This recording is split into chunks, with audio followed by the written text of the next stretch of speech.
syafaat wa hadza madlabi ya nabi. Assalamualaikum warahmatullahi wabarakatuh. Kita lanjutkan mengulas sedikit pembahasan kemarin. Wa nafaqatuz zaujati, adapun nafkahnya istri. Al-mumakkinati, yang taat, yang patuh, yang nurut, yang enggak neko-neko, ya. Ini nafkahnya seorang istri yang seperti itu kayak apa? Ini ada ketentuan-ketentuannya, Pak. Ya. Min nafsiha, dari dirinya zauja, wajibatun, itu hukumnya wajib. Ya. Artinya apa? Wajib bagi seorang suami memberikan nafkah kepada istrinya. Ya. Wajib. Berdasarkan firman Allah Ta'ala dalam surat An-Nisa ayat 34, Allah berfirman, Ar-rijalu qawwamuna 'alan nisa. Laki-laki itu qawwamuna, sebagai pemimpin, itu pemimpin, ya. 'Alan nisa'i, atas perempuan. Bima faddalallah, bima faddala.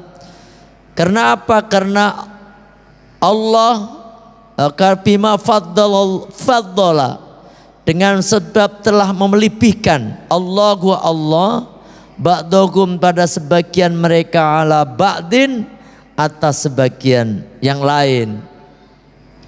Jadi ini dasarnya apa? Sebagai pemimpin. Artinya apa? Dia akan dimintain pertanggungjawaban nanti besok di hari kiamat. Ya.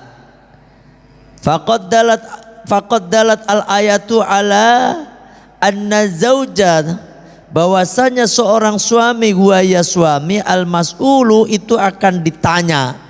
Al mas'ulu itu ditanya anin nafaqati, tentang nafkah, Pak. Ya. Tentang nafkah. Kalian memperistri si fulana, apakah kamu kasih nafkah atau tidak? Itu ditanyain. Kamu punya istri 4, apakah kamu kasih nafkah apa enggak 4-4-nya tuh? Itu semuanya akan ditanya oleh Allah besok di hari kiamat. Ya. Bahkan kita bukan hanya ditanya tentang nafkahnya, kita juga akan ditanya tentang kewajiban-kewajiban yang lainnya yang harus kita penuhi seharusnya kepada istri itu. Ya. Gimana, Pak? Yang apa namanya? Kalau kita sudah menikah itu kan seperti seolah-olah apa namanya? Kita sudah mengambil alih, ya, mengambil alih dari orang tuanya dia itu perempuan, kita ambil alih kita, Pak, ya toh? Makanya jelek buruknya itu tanggung jawab kita. Pernah saya sampaikan, ya, sekali lagi kepada bapak-bapak yang hadir nih, ya. Saya ulangi, bahwasanya seorang istri itu tanggung jawab suami, ya, tanggung jawab suami. Kalau seorang perempuan itu tanggung jawab pada dirinya sendiri. Kalau laki-laki tanggung jawab pada istri, pada anak-anaknya. Ini tanggung jawab seorang suami. Makanya begitu beratnya seorang suami di dalam hukum Islam diatur masalah warisan. Seorang laki-laki mendapatkan warisan 2 kali lipat dari bagiannya perempuan. Gitu. Ya toh? Karena apa? Karena memang laki-laki itu, Pak, sekali lagi, hartanya laki-laki itu akan menjadi haknya seorang istri, akan menjadi haknya anak-anaknya. Tapi kalau seorang perempuan, warisan itu milik haknya perempuan itu sendiri, gitu. Makanya wajar kalau laki-laki mendapatkan 2 kali lipat, ya, daripada perempuan, gitu. Itu semuanya akan ditanyai. Waya adapun itu zauja muqaddaratun itu ditentukan, ya, ditentukan, yakni nafkahnya itu perempuan ditentukan. Waya adapun nafkahnya itu perempuan ditentukan, muqaddaratun ditentukan. Fa in kana, maka jika ada azauju apa? Si suami, Pak, musiron. Musiron itu kaya. Musiron itu kaya, cukup di sini. Maka kata musonib itu dalam hukum Islam, famuddani, maka nafkahnya itu 2 mud min ghalibi qutiha, dari apa nengerani pada umumnya makanan pokok di kampung itu, gitu Pak. 2 mud. 2 mud itu berapa toh? 2 mud itu 1 liter kurang. 1 mud itu kurang lebih 7 on, Pak. 7 on, ya. 1 mud sama dengan 7 on. Jadi belum ada 1 liter kan? Belum ada. Nah 7 mud, 1 mud itu 7 on. Berarti kalau 2 mud 1,4 on beras. Sekali lagi Pak, ini hitungan orang dulu, ya toh? Ini hitungan orang dulu. Makanya di sini ditentukan min ghalibi qutiha, pada umumnya makanan pokok yang ada di negeri itu, ya toh? Nah, kalau sekarang nih pada umumnya kalau di villa nih, ya tahu di villa rata-rata uang belanja itu berapa, ya segitu itu Pak, harus Bapak kasihkan, ya kan? Tapi di sini bukan hanya berasnya yang harus kita kasihin, tetapi wajibu dan wajib minal udmi, lauk pauknya, dari lauk pauk, ya kan? Lauk pauknya udah dikasih. Lah masa orang makan beras doang, ya toh? Lauk pauk ini yang bikin mahal Pak. Pada umumnya kalau orang kaya umumnya ya makannya daging. Orang kaya. Kalau makanya nanti orang miskin beda juga, paham? Nah itu pada umumnya, pada golibnya di kampung itu. Nasi sama lauknya mahal mana? Mahal. Lauknya nggak pantas toh. Jenengan itu orang kaya kemudian lauknya cuma orek tempe, nggak pantas. Paling tidak ya daging, ayam, bebek, apa lagi? Minimal telur, dah minimal itu Pak, telur. Jangan tiap hari telur Pak, bisulan sampean tuh nanti, kan? Bisulan kebanyakan makan telur. Ya. Famudani 2 mud dari pada umumnya makanan yang ada di daerah situ, ya gitu. Dan sekaligus apanya Pak? Sekaligus lauk pauknya. Lauk pauk yang berlaku di sekitar situ. Berlaku untuk orang kaya. Kalau orang kaya Terus wal kiswati, nafkah wajib juga, yaitu bagi perempuan yang harus diberikan kepada suami itu apa? Pakaian.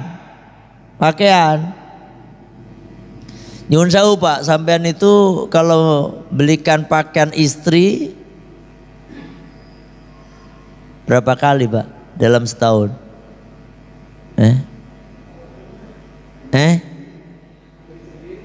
Beli sendiri. Jangan-jangan memang udah ATM dipegang istri lagi ini mah. ATM pegang istri, suami udah nggak bisa berkutik pokoknya. Aduh. Suami berangkat kerja ya minta uang mah. Kalau istrinya pelit, coba dikasih 10.000. Aduh, bannya meletus lagi. Aduh, apes, ya toh. Pernah kejadian kayak begitu tuh, ya. Tetapi nggak begitu Pak. Walaupun dipegang seorang istri itu nggak boleh semaunya memakai uang itu. Kecuali untuk makan, untuk keseharian itu, oke lah. Itu mungkin suami nggak harus izin suami terus tuh enggak. Harus ditentukan juga. Suami harus kadang-kadang harus tahu, mah kira-kira uang belanja sehari itu berapa? Ditanyain. Kata istrinya bilang, ya sehari 100.000 lah ya. Ya 100.000 itu Bapak kasih, ya toh 100.000. Gak usah ditanya-tanya lagi. Yang wajib izin itu adalah sesuatu yang nggak biasa dipakai untuk sehari-hari. Makanya kalau istri mau beli pakaian wajib ngomong sama suaminya. Ya toh, beli apa yang nggak biasa itu? Kulkas wajib ngomong, TV wajib ngomong. Apalagi Pak yang lemari wajib ngomong, ya nggak biasa. Tapi kalau makanan nggak tiap hari ngomong Pak, ya kan? Tapi kalau misalnya makanannya melebihi daripada 100.000 wajib ngomong. Ya, ini mohon maaf ya nih, hari ini belanja habis 200.000 nih. Untuk apa? Sekarang harga bebek ini kita mau bikin rica-rica bebek, rica-rica entok ya. Yang terkenal mah rica-rica entok. Ini udah belanja naik, ini lombok naik, cabai naik, berambang naik, bawang naik, kabeh naik ini ya. Ngomong, kata suami ya udah, gitu, jujur gitu, paham? Tapi kalau beli pakaian yang nggak biasa wajib ngomong. Punten nih. Termasuk beli kotang, ini kan kecil, ya tak? Karena masa tiap hari mau beli kotang kan enggak ngomong. Ya mau beli kotang nih mama besok. Ya udah, ya harus ngomong. Walaupun kelihatannya kotang berapa sih harga, saya nggak tahu juga, nggak pernah beli.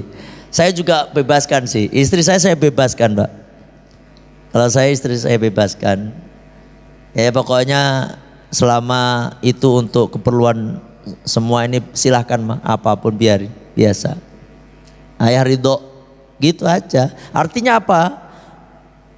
Ya istri, tapi karena istri saya memang paham Pak. Istri saya tahu, ya kan? Istri saya itu istilahnya nggak pernah neko-neko, beli gelang, enggak. Walaupun misalnya ada uangnya terserah ngambil berapa. Karena saya percaya udah, ya toh. Karena apa? Istri itu sering ngomong begini Pak. Setiap ada keuntungan CV, saya punya CV, ya toh. Ini atau ada uang apa? Saya bilang, mah, kali-kali atau beli kalung tuh, beli apa kayak perempuan gitu. Apa katanya? Enggak lah ya, buat pondok aja, buat pesantren aja. Kagak. Makan juga gak pernah neko-neko istri saya itu. Ya toh? Nah itu makanya saya udah percaya. Tapi kalau istrinya ya agak sedikit nggak benar ya bapak harus ngerem pak, ya toh istri itu harus bapak perhatikan. Paham ya? Ini kalau orang kaya 2 mood sekaligus pauknya. Yang kedua pakaiannya. Majarot bi al-adatu yang berlaku itu pakaian ya yang ada di situ. Ada di situ berlaku, misalnya pakaian perempuan itu gantinya setahun berapa kali sih Pak Alam? Jadi Pak Alam istri beli pakaian begitu ngomong nggak tuh Pak? Ngomong nggak? Tapi kalau Bapak udah ridho sih sah-sah aja Pak. Misalnya ngomong begini, udah mau beli apa silahkan. Itu berarti ridho. Ya toh? Tapi kalau nggak ada kata-kata itu istri wajib ngomong. Kalau sesuatu yang di luar kebiasaan, ya. Wa in kana mu'siron, jika suaminya itu miskin, famutun, paling tidak 1 mud Pak. 1 mud ya 7 on itu tadi. Min ghalibi kutil baladi, dari pada umumnya makanan negeri itu biasa. Kalau makanannya beras ya beras 1 mud. Kalau makanannya sagu ya sagu 1 mud. Kalau makanannya jagung orang Madura ini, ya toh? Ya jagung. Makanannya keju, keju macam orang luar baik. Ya toh? Itu ya segitu.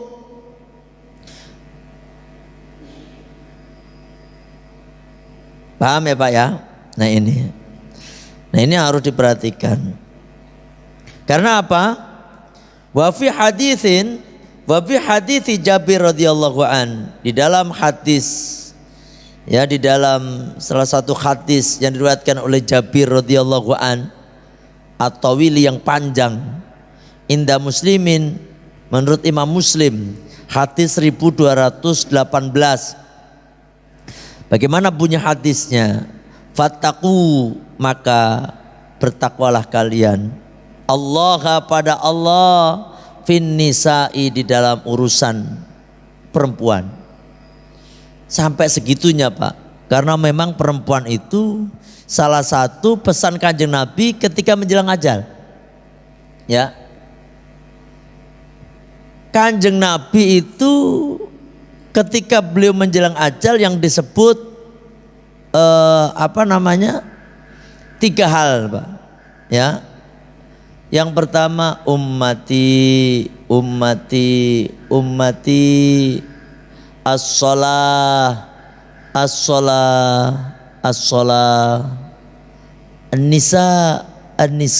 an-nisa. Umat, apalagi? Salat dan perempuan. Salat bikin orang bahagia tuh. Karena sholat itu merupakan tolok ukur dari satu ibadah Pak. Nek sampean sholatnya benar, insya Allah yang lainnya akan benar. Perempuan merupakan tolok ukur daripada hancurnya suatu tatanan masyarakat.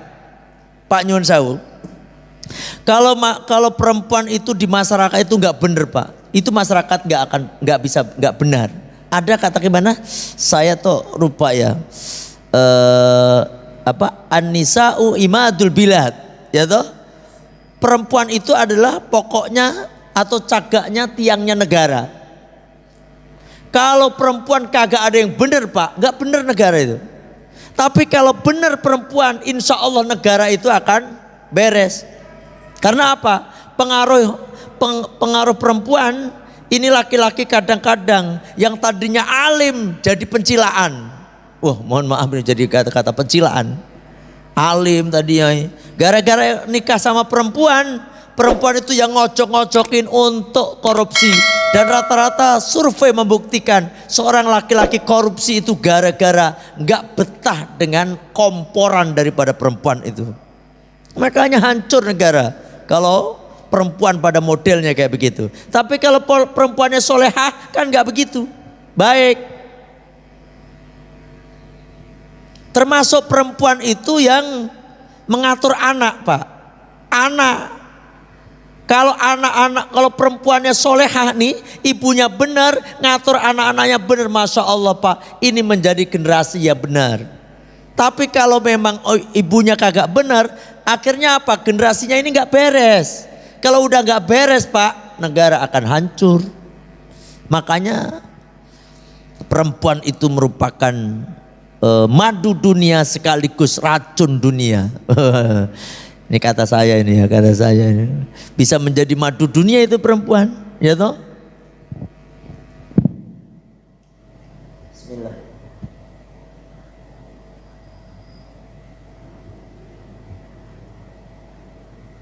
Alhamdulillah. Dalam bertakwalah kalian, takutlah kalian kepada Allah fin nisa dalam urusan perempuan. Fa innakum maka sesungguhnya kalian akhadtumu, kalian telah mengambil hunna pada mereka bi amanatillah, dengan apa namanya? Sebagai amanat Allah, amanat Allah.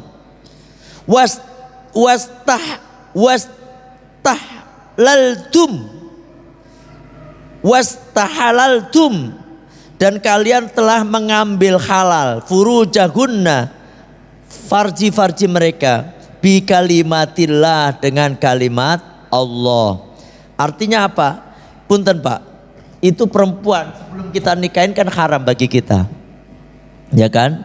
Kita meminang juga dengan kita udah mengambil perempuan itu sebagai amanat. Yang tadinya milik orang tua, itu tugasnya orang tua untuk membesarkan dan akhlak segala macam itu di tangan orang tua. Setelah kita menikah, maka kita ambil alih itu, ya toh. Makanya kalau perempuan kagak sholat, perempuan kagak puasa, kalau itu perempuan udah menjadi istri sampean Pak, bapak dosa. Pernah ngomong gitu ya, pernah ngomong seperti itu. Punten nih, perempuan nggak pakai jilbab, brondolan kemana-mana, bapak biarkan, bapak dosa. Hati-hati, ya toh. Ini amanat dari Allah. Terus farji mereka, kemaluan mereka setelah kita ambil, kita nikahi, maka kan halal bagi kita. Itu juga dengan kalimat Allah. Artinya apa? Kita nikahi perempuan itu dengan apa namanya ini? Kalimat Allah itu disaksikan. Kita kan suruh syahadat dulu ya Pak. Kalau mau nikah, Bapak dulu waktu nikah syahadatnya suruh syahadat lagi kan, ditutur syahadat kan, asyhadu alla ilaha illallah. Karena apa? Pernikahan itu tanpa dengan Islam, ini dalam hukum kita, akidah kita, Islam dengan Islam menikah sah. Kalau Islam dengan selain Islam nggak sah. Perempuan non Muslim, terus dia masuk Islam, ya toh. Ada kayak kemarin di Al-Fatihah itu ada menikah, ada orang masuk Islam karena mau menikah. Alhamdulillah itu perempuan ya. Alhamdulillah udah beberapa kali Al-Fatihah itu mengislamkan orang, ya. Dan nikah. Ternyata misalnya perempuan ini murtad, maka pernikahan itu akan batal. Paham? Batal. Karena apa? Rusak. Karena apa? Udah beda agama. Makanya dengan kalimatullah, ya, dengan cara-cara yang ditentukan oleh syariat Islam. Nah, di kalimatillah itu. Walakum, dan bagi kalian alaihina atas mereka itu para perempuan, alla yu'tina, bagi kalian itu punya hak. Mereka itu tidak boleh alla yu'tina memasukkan furushakum, ini bimaan al-bait, yakni pada rumah-rumah kalian, ahadan pada seorang, ya, takrahunahu, di mana kalian membencinya. Artinya seorang perempuan gak boleh memasukkan seorang laki-laki yang kalian benci, memasukin dalam rumah kalian. Ini artinya yang kalian benci itu begini, bukan mahramnya, ya, gak boleh. Nyun sewu Pak, jenengan itu kalau bertamu ke orang, kok suaminya kagak ada, haram masuk ke dalam rumahnya. Ini Tapi ini mau benerin kecuali memang darurat. Darurat apa tuh? Misalnya si yang tetangga kita perempuan suaminya lagi kerja, tolong, ada ular di dalam. Nah, itu darurat, Bapak bisa menolong. Tapi kalau nggak ada kepentingan apapun, Bapak masuk haram hukumnya. Kecuali mahromnya, bapaknya, adiknya, kakaknya, ya mahrom. Makanya yang takrohunahu itu artinya kalimat kalian nggak kalian suka gitu. Artinya orang lain. Saya aja nih Pak, saat jamaah-jamaah itu kan santri jamaah. Saya datang, saya kadang-kadang kan nganter jamu gitu ya, sekalian apa namanya? Sekalian ngaji begini, bawa madu, minyak gitu kan. Oh Pak Ustadz nanti sekalian dianterin ke rumah ya. Saya tadi tanya, suami ada gak Bu? Suami ada bapaknya. Assalamualaikum, waalaikumsalam gitu. Bapaknya ada Bu? Oh lagi pergi Pak Ustadz. Oh mohon maaf Bu, saya gak masuk, saya di luar. Begitu. Udah gak masuk, masuk gak apa-apa Pak Ustadz, gak apa-apa. Pak Ustadz kan guru saya, tetap gak mau saya. Gak mau. Harus tegas begitu. Ya toh, nggak apa. Kecuali kalau ibu keluar aja kalau begitu, ya kan. Kalau ibu keluar, akhirnya dia akan keluar. Ini minyaknya, ibu masuk lagi. Paham? Jangan main selonong boy aja Pak. Ya toh, apalagi nonton TV di tetangga. Wes, angel. Ini bahaya bisa. Apalagi termasuk bapak itu kalau dicurhatin istri orang, jangan mau Pak. Dosa loh bapak itu, dicurhatin. Curhat lewat WA lagi, WhatsApp. Pak Alam sibuk enggak? Emang ada apa Bu? Sedikit saya mau cerita. Tolong Bu, cerita masalah apa ya? Gitu. Kecuali Bapak RT atau RW gitu. Jangan-jangan ini RT, RW juga oknum lagi kan, nggak bener juga nantinya misalnya. Kalau masalah apa Bu? Masalah suami saya Pak. Tolong Bu, mohon maaf. Saya nggak bisa menerima curhatan gitu. Paham Pak ini? Ini bahaya. Curhat ujung-ujung ada udang di balik rempeyek nantinya. Ya kan? Gak boleh. Termasuk bapak juga jangan curhat pada istri orang. Kebalikan. Alah, istri saya itu Bu, wes gak genah, masakannya kagak enak, nyuci susah ini Bu. Kan curhat sama tetangga misalnya. Kata istri tetangga, kalau saya pinter masak Pak. Waduh, pinter masak, nyuci tiap hari saya itu. Itu udah masak ya Bu. Akhirnya lama-lama haram. Jangan masukkan aja, nggak boleh masukin. Fa'in fa'alna maka jika mereka mengerjakan dalika yang demikian, ternyata dia masukkan seorang laki-laki Pak ke dalam rumah. Kita nggak ada. Fatribuhunna, maka pukullah mereka, ya kan? Dorban, dengan pukulan ghairu mubrikhin, yang tidak membahayakan. Artinya nggak membahayakan. Kalau mukul jangan pakai apa? Ganden begitu, mati nanti anak orang. Ya toh? Yang nggak membahayakan pakai apa coba? Yang nggak membahayakan. Ada semacam apa namanya? Ya pakai inilah, nggak membahayakan. Yang disabet ini nggak apa-apa kan? Ini mukul. Jangan pakai ganden yang pakai security itu Pak, pukul. Wes itu KDRT itu mah jadi masuknya nanti bapak di penjara tambahan, walaupun istri bapak, ya toh. Nah ini kalau mereka kalau berzina lain lagi nanti. Kalau lain berzina kan hukumannya yang kemarin yang udah kita bahas itu. Ini ternyata mereka masukkan laki-laki yang bukan makrobnya ke dalam rumah kita, walaupun nggak ngapa-ngapain, itu kita bisa mukulnya sebagai pelajaran untuk dia, ya toh. Walaguna dan bagi mereka alaikum atas kalian rizkuhunna artinya nafkah mereka. Wa kiswatuhunna dan pakaian mereka bil ma'ruf dengan baik. Ini dalilnya. Wa qad taraktu dan sungguh telah aku tinggalkan fikum pada kalian ma yaitu sesuatu lan tadillu jika kalian lan tadillu kalian tidak akan sesat.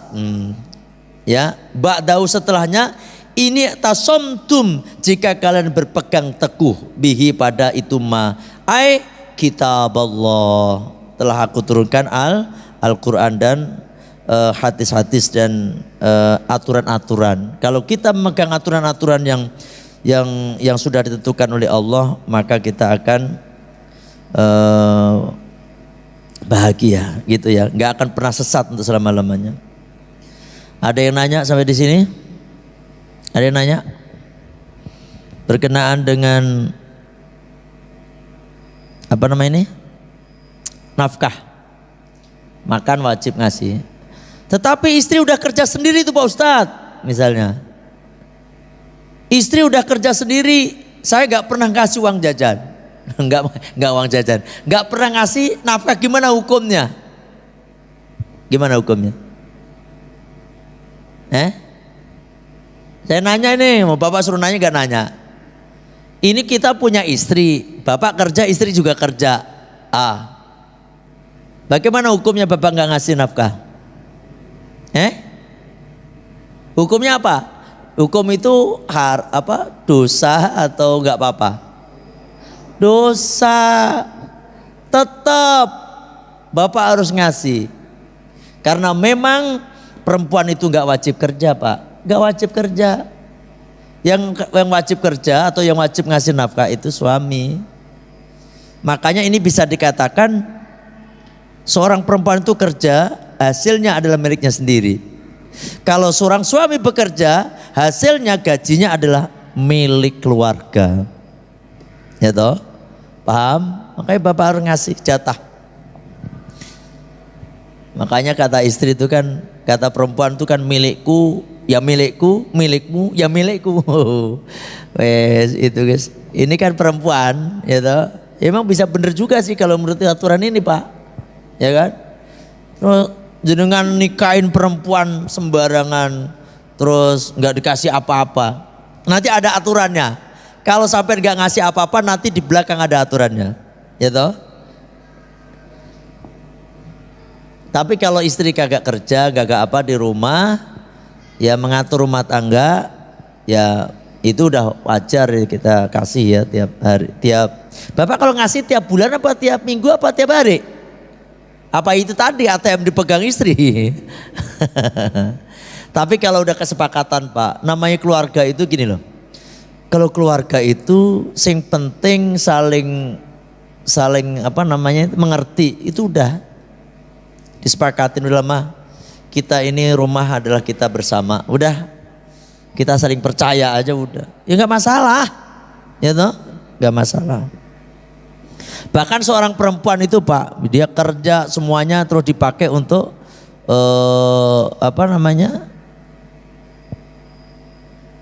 untuk keluarga. Kadang-kadang punten mohon maaf, kadang-kadang suaminya tambah agak kerja, istrinya yang kerja. Ada kan kayak gitu? Bagaimana hukumnya? Ya nggak benar. Tapi ya salahnya sendiri tuh istri mau gitu doang, ya toh. Tapi kalau istrinya mau dan ridho nggak masalah. Bahkan istri yang seperti itu pahalanya gede Pak, gede sekali. Itulah ciri-ciri perempuan yang pasti ahli surga. Seorang suami, padahal dia harusnya kan bisa minta khulu, tahu nggak khulu? Minta gugat cerai, dia nggak ngasih nafkah, nggak ngasih apa. Terus dia ridho, nggak apa-apa mas nggak usah ngasih nafkah, biarlah saya yang kerja. Mas yang gendong anak misalnya nih, yang bagian ngomong, yang bagian masak, tambah suaminya. Kalau istri itu ridho nggak apa-apa, paham? Kalau memang istri ridho, nah istri yang model seperti ini, ya pasti istimewa di hadapan Allah. Seperti siapa? Siti Khotijah.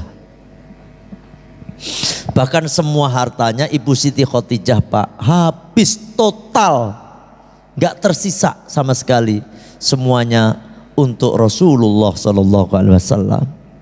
Bahkan sampai beliau wafat, Ibu Siti Khadijah nggak ada kain kafan untuk menutupinya, sampai nggak cukup Pak. Untuk membeli kain kafan itu untuk nggak cukup. Akhirnya apa?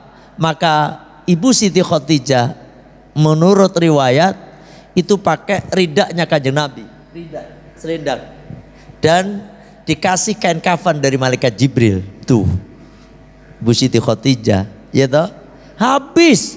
Padahal kekayaan Ibu Siti Khadijah ketika beliau saat itu adalah 2/3 kekayaan Mekah adalah milik Ibu Siti Khadijah, dikasihkan untuk perjuangan Rasulullah Sallallahu Alaihi Wasallam, ahli surga. Ya, istri sampean kalau kayak Ibu Siti Khadijah, wes mantap Pak. Jangan dikubur kalau belum mati dia. Ya toh, nah itu istri yang seperti itu jarang, ya toh, jarang. Rata-rata istri itu banyak menuntut, apalagi istri cantik ya itu jarang yang sampai kayak begitu. Rata-rata apa? Mas, baik, ya kan, minta ini, minta itu. Kalau istri cantik biasanya. Ya toh, ya semoga istri ini sampean nih semuanya solehah kabeh ya. Kalau aminnya kenceng berarti gak solehah ini mah. Belum solehah, belum solehah. Aduh, ya. Ada yang nanya. Berkenaan dengan ini ada yang nanya. Yang berhubungan dengan rumah tangga. Satu aja tapi ada yang nanya. Pak Rahmat ada yang nanya. Cukup ya, alhamdulillah, nggak ada masalah. Berarti istri sampean nggak ada yang punya masalah, sampean nggak ada masalah dengan istri maksudnya. Alhamdulillah ya, nggak ada yang punya masalah dengan istri. Atau jangan-jangan banyak masalah lagi ini. Banyak masalah yang ditanyain yang mana dulu, ini pusing akhirnya ya. Enggak lah, udah. Sampai di sini aja. Jadi intinya wajib. Seorang laki-laki wajib ngasih makan, ngasih pakaian, itu wajib bagi seorang suami. Ya, itu aja. Kita tutup majelis kita dengan baca Sayyidul Istighfar. Bismillahirrahmanirrahim. Allahumma anta rabbi la ilaha illa anta khalaqtani wa ana abduka wa ana ala ahtika wa wa'dika mastata'tu a'udzu bika min syarri ma sana'tu abu laka bi ni'matika alayya wa abu bidambi faghfirli fa innahu la yaghfiru dhunuba illa anta astaghfirullahal azim